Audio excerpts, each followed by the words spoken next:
పట్టణానికి చెందిన dance and taekwondo academy విద్యార్థులు మరొకసారి తమ ప్రతిభను చాటారు. జాతీయ పోటీల్లో పలు పతకాలను సాధించినట్లు అకాడమీ కోచ్ చిన్న మాస్టర్ తెలియజేశారు.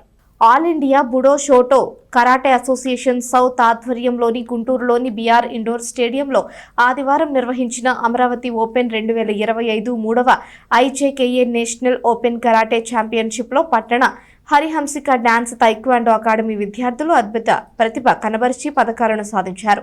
ఈ పోటీల్లో పాల్గొన్న విద్యార్థులు P Varshita, P Shreyan, K Tanya Karthikeya, B Sohan, Abhiram, S Sairandheer Varma, S Shalika, G Nihaswi, B Durgasai Tejaswini వివిధ విభాగాల్లో గోల్డ్, సిల్వర్, బ్రాంజ్ మెడల్స్ గెలుచుకున్నారు.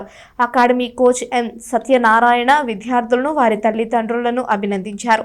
తైక్వాండో అనేది శారీరక దృఢత్వంతో పాటు ఆత్మవిశ్వాసాన్ని పెంపొందిస్తుందని, ముఖ్యంగా అమ్మాయిలకు స్వీయ రక్షణకు ఎంతో అవసరమని తెలిపారు. భవిష్యత్తులో మరిన్ని పోటీల్లో పాల్గొని జాతీయ, అంతర్జాతీయ స్థాయిలో విజయాలు సాధించాలని ఆకాంక్షించారు.